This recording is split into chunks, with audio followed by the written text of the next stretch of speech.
Hello! Today we shall be talking about / reviewing, whatever you would like to call it, Thor Love and Thunder. Who would ever thought that Thor, being one of the main core characters from Phase 1, would be the first one to actually get 4 solo films out of all of them, considering his first 2 weren't really the best of all the films.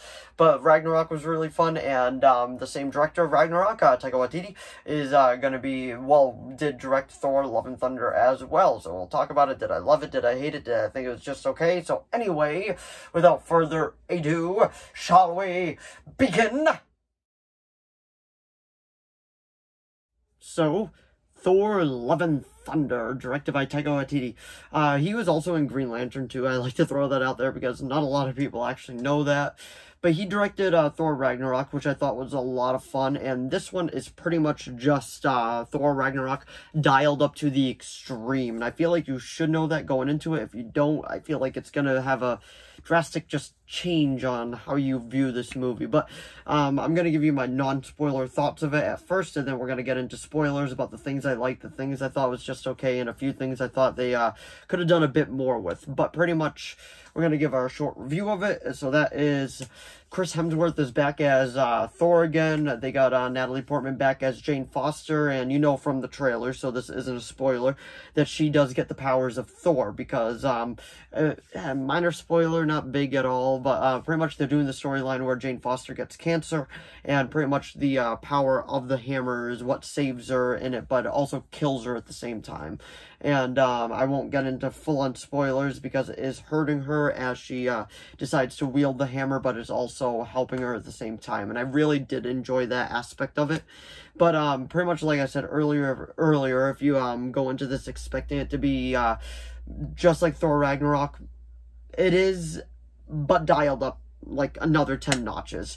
And if you don't know that, I feel like you're not going to like this movie, but if you do, I feel like it is a lot of fun.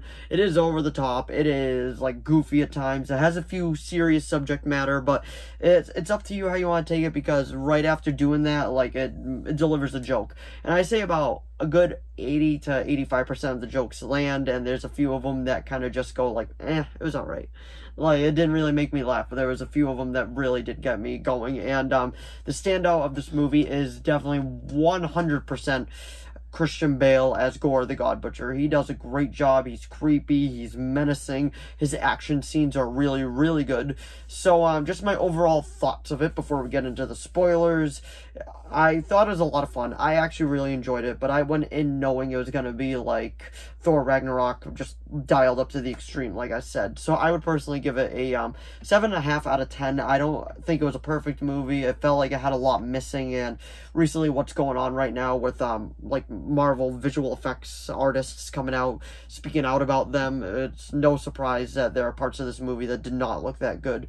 And I'm not usually one to complain about like CGI and all that, because Doctor Strange and the Multiverse of Madness suffered from the same things, because Marvel is just rushing out these films with no warrior care at all anymore. It just seems like as long as it has a Marvel logo on it, fans are going to go see it and they're going to make that money.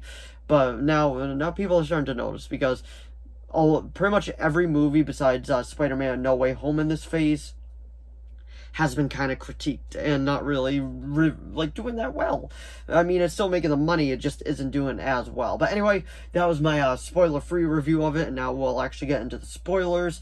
So pretty much, like I was saying earlier, I want to get into a few scenes, and the first one I gotta say is the film opens up with such a serious tone, with Gore trying to make his daughter survive, like doing anything just to protect her, and she dies, and then he meets the god. He's like, we prayed to you, but we always lost we never lost our faith. I am the last one now. And the god just pretty much does not give a shit whatsoever. And then he realizes, like, he's like, gods only care about themselves, so this is my vow. All gods will die.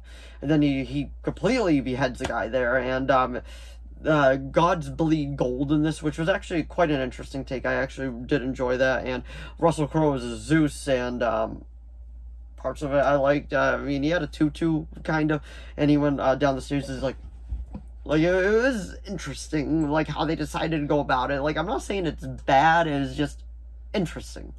And like I was saying, the opening scene, I love. But not the Gore the God Butcher part, which is really good. So I should say the second opening scene. The second opening scene is phenomenal. I absolutely love it. Like, it shows Thor still with the Guardians of the Galaxy, where they left him off with in Avengers Endgame, and pretty much he worked out, he got his big muscles back and all that, and there's just this fight scene of Thor trying to protect this planet from, like, these owl creatures, and they're just blasting "Welcome to the Jungle," and I absolutely love this opening scene. It might be one of my favorite opening scenes from a Marvel movie. It might have just outdid Guardians of the Galaxy Volume 2 for me, because it was just, like, I was like, this is so much fun to watch. It was over the top, it was goofy, it was blah, blah, blah. And, I do absolutely love that scene.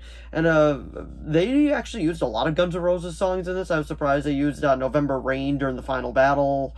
And I was like, I never thought I would see Christian Bale fighting Chris Hemsworth to Guns N' Roses. That was actually very, very unique. Thank you, Taika, for giving that to us. But pretty much, like, the plot is, I don't know, the plot's kind of all over the place, but you still get the general idea. Like, Natalie Portman's character, Jane, she ends up getting, like, cancer, and then the Odin force that is embedded in the hammer is pretty much killing her at the same time as it is protecting her, and it's gotten to a point where if she uses the hammer again, it's gonna kill her, but she still decides to use it, and it pretty much kills her.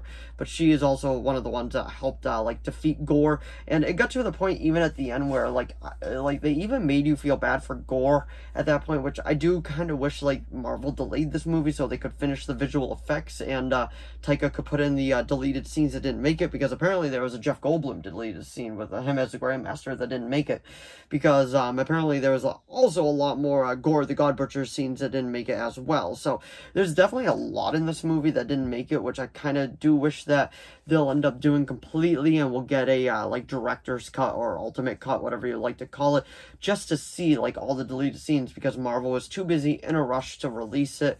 But the scene where Jane dies in Thor's arms is actually very, very nice, and the post-credit scenes was actually quite meaningful, where bigger spoiler alert, I guess you could say, but Jane goes up to Valhalla, and we get to see Heimdall again, and I'm sure Odin was up there and all that. That was nice. I actually did thoroughly enjoy that scene. I was like, okay, it's a wholesome scene. But like I said, it's a movie that definitely suffered from a lot of problems, and just like Marvel just rushing it out. So I feel like it had the potential to be like a 9 out of 10 movie, a 9.5 out of 10 movie, but because of the way that they rushed it and the way that they did it, ended up just being like a 7.5, maybe 8, but definitely a 7.5 out of 10.